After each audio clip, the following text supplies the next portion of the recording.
आपले जे व्हिडिओज बघितले जातात ते बरेच तरुण मंडळी सुद्धा बघतात की ज्यांनी नुकताच संसारात पदार्पण केलंय किंवा नुकतंच स्वयंपाकघरात शिरकाव केलेला आहे. मग अशा मंडळींना काही काही प्रश्न पडतात. मी ज्यावेळेला इथे रविवारचा बाजार भरतो त्यावेळेला मी तिथे गेल्यानंतर अशा तरुण मुली असतात आणि मग त्यांना कुठली भाजी काय आहे, भाजी कशी निवडावी, काय करावं हे त्यांना माहिती नसतं. मग तो भाजीवाला असतो, तो जो ओळखीचा नसेल तर तो त्यांना कशीही भाजी त्यांच्या हातामध्ये ठेवतो. त्यामुळे मला असं लक्षात आलं किंवा मला असं वाटलं की हा व्हिडिओ करणंसुद्धा अत्यंत आवश्यक आहे की भाजी विकत घ्यायची कशी आणि भाजी घरामध्ये ठेवायची कशी. तुम्हाला काय वाटतं? तुम्ही याशी सहमत आहात ना? चला तर मग आज आपण ह्या विषयावर थोडंसं बोलूया. आता फळभाजी म्हटली तर फळभाज्या कुठल्या आहेत? वांगी आहे, बटाटा आहे, कांदा, लसूण हे सगळे फळभाज्यांमध्ये येतात. वेलावर येतात त्याला वेलवर्गीय भाजी म्हणतात. ज्या पानाच्या स्वरूपात असतात त्याला पालेभाजी म्हणतात. ज्या शेंगा स्वरूपात असतात त्यांना शेंगाची भाजी म्हणतात. म्हणजे भाजीमध्ये सुद्धा 3-4 प्रकार झाले. एक फळभाजी, पालेभाजी, वेलवर्गीय भाजी, शेंगा भाजी आणि फुलांच्या भाज्या. अजूनही बरेच आहेत पण मुख्य जे आहेत ते मी तुम्हाला आता सांगितलं. आता पहिल्यांदा आपण फळभाजींबद्दल बोलूया. फळभाजींमध्ये वांगी, बटाटा, कांदा हे सगळ्या भाज्या येतात. काही यातल्या भाज्या असतात त्या जमिनीखाली येतात, काही भाज्या छोट्या छोट्या झाडांवर येतात. भरताची वांगी घेताना देठ हिरवं असलं पाहिजे आणि कुठेही त्याच्यावर भोक नसावं. ते छिद्र जे असतं त्याच्यातनं अळी आतमध्ये असण्याची शक्यता असते. सुरण, बटाटे, आलं हे सगळे जमिनीखाली येतात. अगदी रताळे सुद्धा बरं का. अशा भाज्या आपल्याला 2-3 पाण्याने स्वच्छ धुवून घ्याव्या लागतात. आणि मुख्य म्हणजे खडे मीठ जर असेल तर मिठाने जर त्या घासल्या ना तर त्याच्यावर असलेले जंतू आणि मातीसुद्धा पटकन निघते. काही जण चक्क एक वेगळा ब्रश भाजी करता ठेवतात आणि त्या भाजीवर जी माती असते ना ती त्या ब्रशने अलगद हाताने काढून घेतात. आहे की नाही? प्रत्येक जण आपापल्या सोयीप्रमाणे भाजी साफ करत असतात. आता फळभाज्या झाल्या. आता आपण वेलवर्गीय भाज्या बघूया. वेलवर्गीय भाज्या म्हणजे कुठल्या? तर कारलं आहे, पडवळ आहे, दुधी भोपळा आहे, तोंडली आहे, लाल भोपळा पण आहे बरं का. पण लाल भोपळा वेला म्हणजे असं त्याला मांडव करत नाही, तो जमिनीवरच पसरतो. अशा आणखीन तुम्हाला बऱ्याचशा भाज्यासुद्धा आठवत असतील. मी काही भाज्यांची आपली नावं सांगते. या भाज्यासुद्धा आपण आणून त्या पण स्वच्छ मिठाच्या पाण्यामध्ये स्वच्छ धुवून घ्यायच्या आणि मग त्याची भाजी करायची. आता आपण पालेभाजीकडे वळूयात. पालेभाज्यासुद्धा अनेक प्रकारच्या आहेत. पालक आहे, मेथी आहे, हे तर तुम्हाला माहिती आहे, कोथिंबीर आहे, शिवाय पोकळा आहे, लाल माठ आहे, हिरवा माठ आहे, नंतर शेवग्याच्या पानाची भाजी केली जाते. अशा अनेक प्रकारच्या पालेभाज्या आहेत. आता एवढी नावं घेणं काही आपल्याला शक्य नाही. आणि सगळ्या भाज्या म्हणजे फळभाजी असो, वेलवर्गीय भाजी असो किंवा पालेभाजी असो, सगळ्या भाज्या ह्या पौष्टिक असतात. त्यामुळे त्या आठवड्यातनं 2दा खाल्ल्या पाहिजे. त्या पालेभाज्या आणल्यावर सुद्धा घेताना नेहमी खूप ओली असेल पालेभाजी तर घेऊ नये. म्हणजे काय असतं, वर्ण कोरडी असते पण आतमध्ये खूप पाणी असतं. त्यावेळेला 1-2 पानं सडकी असतात. ती नेहमी पालेभाजी घेताना थोडीशी आतली बाजू बघावी. ती जर खूप पाणी असेल, त्याच्यात थोडी पानं सडलेली असतील तर ती जी जुडी असते ती घेऊ नये. कारण त्याच्यामुळे पुढची त्यामुळे ती लवकर सडण्याची शक्यता असते. तर पावसाळ्यात तर तसं असतंच, म्हणजे थोडेसे पानं खराब झालेली असतातच. पण इतर वेळेला घेताना मात्र या गोष्टी बघाव्यात. नंतर ज्या पालेभाज्या मुळासकट काढल्या असतात ना त्यांचा मुळाचा भाग काढून टाकावा, कारण त्याला माती बऱ्याच वेळेला लागलेली असते.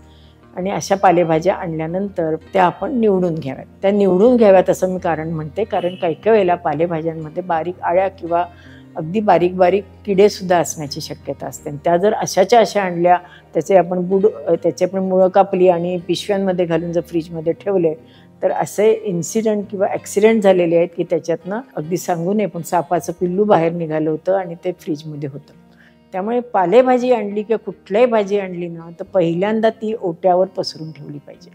ओट्यावर पसरून ठेवल्यामुळे त्याच्यातले जे किडे, आळ्या, काही जे घाण असेल, किडे मुंगी असेल तर ती पटकन बाहेर पडते.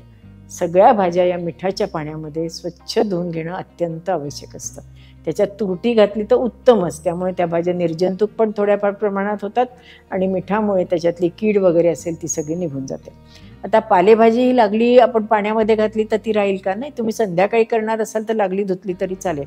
पण कोथिंबीर म्हणा, पालक म्हणा, मेथी म्हणा, ही प्रत्येक पान आणि पान निवडून घ्यावं. सडका भाग काढून टाकावा. चांगली जी पानं असतात ती छान आपल्या एखाद्या कापडामध्ये गुंडाळून मग ती फ्रीजमध्ये ठेवावी. आणि ज्या वेळेला तुम्हाला भाजी करायची असते त्यावेळेला मात्र 2दा-3दा मिठाच्या पाण्यामध्ये किंवा तुरटीच्या पाण्यामध्ये धुवून घ्यावी.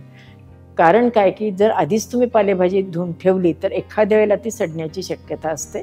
त्यामुळे नेहमी निवडून मात्र पालेभाजी आत टाकली पाहिजे. शेंगा भाजीसुद्धा अशीच धुवून घ्यायची आणि बारीक बारीक चिरायच्या. पण शेंगा भाजी करताना एक आपण काळजी अशी घ्यायची की लांब शेंगा असेल म्हणजे चवळीची असेल किंवा बीन्स म्हणतो आपण किंवा श्रावणगेवडा असेल त्याच्या शिरा काढाव्यात आणि त्या शेंगा मधोमध मोडून बघाव्यात. काही काही वेळेला आतमध्ये काळा टिपका दिसतो, तो काळा टिपका म्हणजे त्याची कीड असते. आपल्या जर लक्षात नाही आलं तर आपण एक मागचं पुढचं देठं काढून घेतो पटकन सुरीवर, किंवा आम्हाला विळीची सवय, विळीवर ते 2 भाग करतो आणि भरा चिरायला घेतो. परंतु असं कधीही करू नये. कुठलीही भाजी घेताना, फळभाजी, शेंगाभाजी, वेलवर्गीय भाजी घेताना त्याचं जे वरचं आवरण असतं ते तकतकीत छान असलं पाहिजे. त्याचं देठ असतं ते हिरवगार असलं पाहिजे आणि मुख्य म्हणजे त्याच्यावर कुठे भोक नसावं. आता ह्याच्यामध्ये मुख्य फ्लॉवर राहिला बरं का. फ्लॉवर घेताना तो पिवळ्या रंगाचा असू नये. जास्त पाणी झालं किंवा जास्त पाऊस झाला तर किंवा ऊन जास्त झालं तर फ्लॉवर पिवळा होतो, हे मला मान्य आहे. परंतु फ्लॉवरसुद्धा बघताना तो आत असं थोडासा ओपन करून हाताने बघावा. त्याच्या आतमध्ये आळ्या असतील तर त्या लागले आपल्याला डोळ्यात दिसतात. आणि मुख्य म्हणजे सडका फ्लॉवर जर आतमधनं सडत असेल तर तोही आपल्याला दिसतो.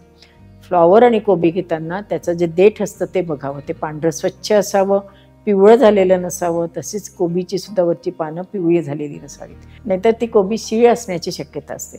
कोबीसुद्धा हिरवीगार पानं असावी, वजनाला जड असावी. शेवग्याच्या शेंगाबद्दल सांगायचं राहिलं की शेवग्याच्या शेंगासुद्धा आपण सांबारमध्ये, आमटीमध्ये घालायला घेतो.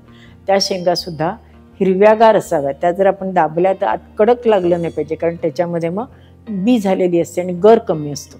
जाडसर असावी म्हणजे त्यात मांसल भाग म्हणजे त्याच्यातला गर जास्त असतो आणि शेवग्याचं देठ किंवा टोक असतं हे वाळलेलं नसावं, नाहीतर त्या शेंगांमध्ये सुद्धा गर नसतो. आहे की नाही. बोलता बोलता अनेक भाज्यांबद्दल मी तुम्हाला माहिती सांगितली. अजून अगणित भाज्या आहेत आणि त्यासुद्धा ह्या पद्धतीने आपण निवडल्या तरी चालू शकतात.